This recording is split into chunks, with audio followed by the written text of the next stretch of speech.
ধারাবাহিকের শুরুতে দেখা যায় বিদ্যা শ্রাবণকে বলছে, এত রাতে তোর হাতে একটা রিভলভার কেন? তুই কি আরো একটা এখানে ক্রাইম করতে এসেছিস ভাই? বল, কাকে মারতে এসেছিস তুই এখানে? নিপুণকে? আমি যদি এক্ষুনি পুলিশকে ফোন করি আর পুলিশ যদি এখানে আসে আর এই অবস্থা যদি তোকে থানায় তুলে নিয়ে যায়, তাহলে তোর কি অবস্থা হবে তুই সেটা বুঝতে পারছিস? নাকি তোর নার্ভ সিগন্যাল পাঠাতে ভুলে গেছে? শ্রাবণ বলছে, মানে কোন নার্ভের কথা বলছিস? তখন বিদ্যা বলছে, ট্রাইজেমিনাল। এই বলেই তো বিদ্যা একটা কষিয়ে চড় মারে। শ্রাবণ তখন বন্দুকটা তুলে বিদ্যাকে বলছে, দিদি একদম গায়ে হাত তুলবি না। বিদ্যা তখন বলছে, বন্দুকটা নামিয়ে রাখ। আবার আমাকে বন্দুক দেখাচ্ছে, আমি 100 বার তোর গায়ে হাত তুলবো।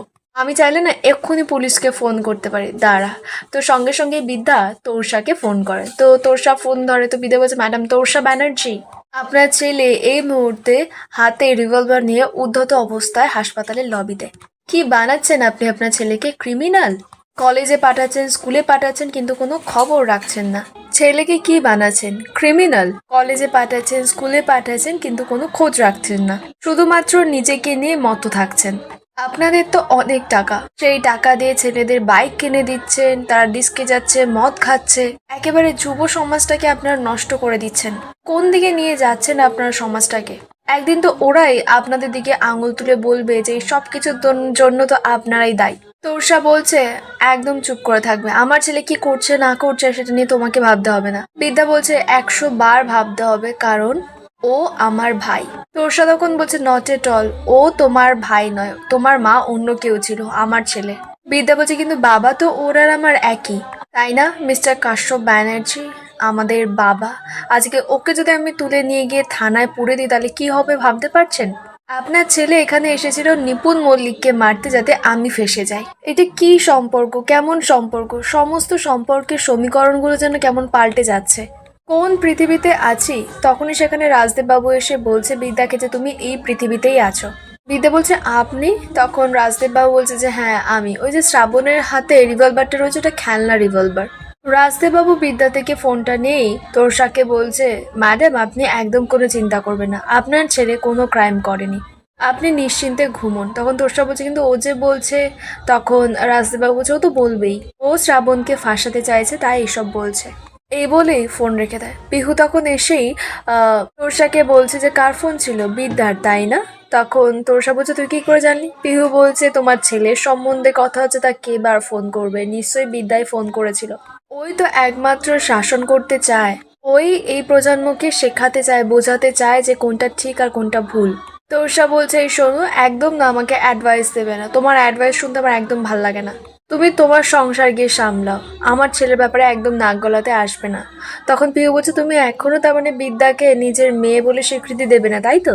তখন তোরসা বলছে, জীবনে দেবো না। আজকে ওর জন্য আমার ফাগুনের বিয়েটা ভেঙেছে। আমার মেয়েটাকে দেখো, ঘরে শুয়ে শুয়ে কাঁদছে বিছানায়। পিহু বলছে, আমি তোমাকে বলছি তুমি দেবে, তুমি নিজে যাবে ওর কাছে, ওর পায়ে পড়বে, কাঁদবে, তোমাকে মা বলে ডাকার জন্য ওর কাছে অনুরোধ করবে, তুমি নিজে যাবে। এই বলি পিহু চলে যায়।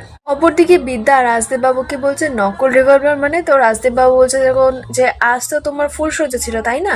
আমার বাড়িতে আমার অমতে গাছের একটা পাতাও নড়ে না, আর তোমাকে পুত্রবধূ হিসেবে আমি কখনো মেনে নেব না। তাই কোনো এক সন্ধ্যাবেলা আমার ছেলে হাতে সিঁদুর নিয়ে তোমার সিঁথিতে পরিয়ে দিল, আর তুমি নাচতে নাচতে ফুলসজ্জার ঘরে চলে এলে। এটা কোন ধরনের প্রথা? বিদ্যা বলছে, একদম আস্তে কথা বলুন, আপনি কি বলতে চাইছেন? তখন রাজদেববাবু বলতে চাইছে, নিজেকে চিপ মনে হচ্ছে না? শুধুমাত্র টাকার পাওয়ারের জন্য আমার ছেলে রাজরিতকে তুমি ফাঁসিয়েছ। বিদ্যা বলছে, আপনি কি আজে বাজে কথা বলছেন? রাজদেববাবু বলছে, একদম ঠিক বলছি, আর তখনই আমি ডিসাইড করেছিলাম যে ফুলসজ্জা তো আমি হতে দেব না, তোমাদের সংসার আমি করতে দেব না। তাই আমি একটু শ্রাবণের থেকে হেল্প চাইলাম। আমি জানি যে তোমার কানে কোন কথাটা দিলে সব কাজ হবে, তাই আমি ইচ্ছাকৃত করেই এই প্ল্যানটা করেছিলাম। তাই এখন ফুল সজ্জা ওভার। রীত তখন এসেই রাজদেব বাবুকে বলছে, তুমি কেমন বাবা? তুমি শুধুমাত্র বিদ্যাকে পছন্দ করো না বলে ওকে তুমি এইভাবে ডেকে আনলে? রাজদেব বাবু বলছে, শুধু এখানে ডেকে আনি, ওকে বাড়ি থেকে, পিসিসিআই কলেজ থেকে, এই শহর থেকে আমি ওকে তাড়াবাই, প্রমিসড। ওর প্রতি আমার কোনো সহানুভূতি নেই। তখন বিদ্যা রাজদেব বাবুকে বলছে, সহানুভূতির প্রয়োজনও নেই। আর একটা কথা, কাল থেকে শহরের প্রত্যেকটা মানুষ আপনার 2 নম্বরই ধান্দার কথা জানতে পারবে। সবাই সবকিছু জানতে পেরে যাবে যে কিভাবে আপনি গরিব মানুষদের ঠকে নকল দলিল জোগাড় করেছিলেন। আর কাল থেকে আপনার সঙ্গে আমি কি করব আপনি সেটা কল্পনাও করতে পারছেন না। রাজদেব বাবু বলছে, সে তো সূর্য উঠলেই বোঝা যাবে। ততক্ষণ আপনি আপনার বায়োলজি নিয়ে থাকুন আর আমি যাগে। এই বলে রাজদেব বাবু বেরোনোর আগে রিতকে জিজ্ঞেস করছে তুমি ফিরবে? রিত তো মুখের উপরে না করে দেয়। রাজদেব বাবু তখন ভয় দেখায় রিতকে, বলছে তুমি যত ওর কাছে যাবে ওর তত লাইফ রিস্ক হবে। আমি বললাম না ও না এই বাড়ি না এই শহর, আমি কোনো আনওয়ান্টেড লোক পছন্দ করি না, আর তোমার জীবনে তো নয়, তাই বাকি দায়িত্ব তোমার। এই বলে রাজদেব বাবু চলে যায়। রিত তারপরে বিদ্যাকে বলছে আই এম সরি বিদ্যা, চলো ফিরে চলো। বিদ্যা বলছে আর কিছুক্ষণ পরেই ভোর হয়ে যাবে, আপনি বাড়ি ফিরে যান। রিত বলছে কেন? বিদ্যা বলছে যতক্ষণ না আপনার বাবা আমাদের বিয়েটা মেনে নেবেন ততক্ষণ অবধি না আমি আপনাকে স্পর্শ করব না আপনি আমাকে স্পর্শ করবেন, আর না আমি আপনাকে স্বামী বলে ভাববো না আপনি আমাকে স্ত্রী বলে ভাববেন। রিত বলছে এটা তুমি কি বলছো বিদ্যা? বিদ্যা বলছে আমি না আর অভিশাপ করতে চাই না, বিশ্বাস করুন আমার চলার পথটা না অনেকটা বড়, জানেন তো, একটা ফুলসজ্জার খাট ফুল ব্যাস এগুলোই আমার লাইফ নয়। আমার লাইফ ছাত্রছাত্রীদের জন্য, ছাত্র সমাজের জন্য।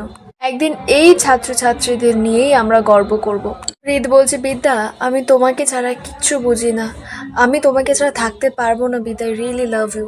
বিদ্যা বলছে মাফ করবেন মিস্টার রাজরিত চ্যাটার্জি, আপাতত এই ফুলসজ্জার ব্যাপারটা মাথা থেকে সরিয়ে দিন। আমি আপনাকে বললাম না যে আমার জীবনে শুধুমাত্র কাটা আছে? এই বলে বিদ্যা ওখান থেকে চলে যায়। রিত তখন বলছে সে তুমি যাই বলো না কেন তুমিই আমার উপন্যাসের নায়িকা বিদ্যা, আমি তোমায় ছাড়ছি না। যখন আমি একবার তোমাকে ভালোবেসেছি তো তোমায় আমি ভালোবাসি, আর তোমার বায়োলজিকেও ভালোবাসি। আমি তোমাকে ছেড়ে কোথাও যাব না বিদ্যা।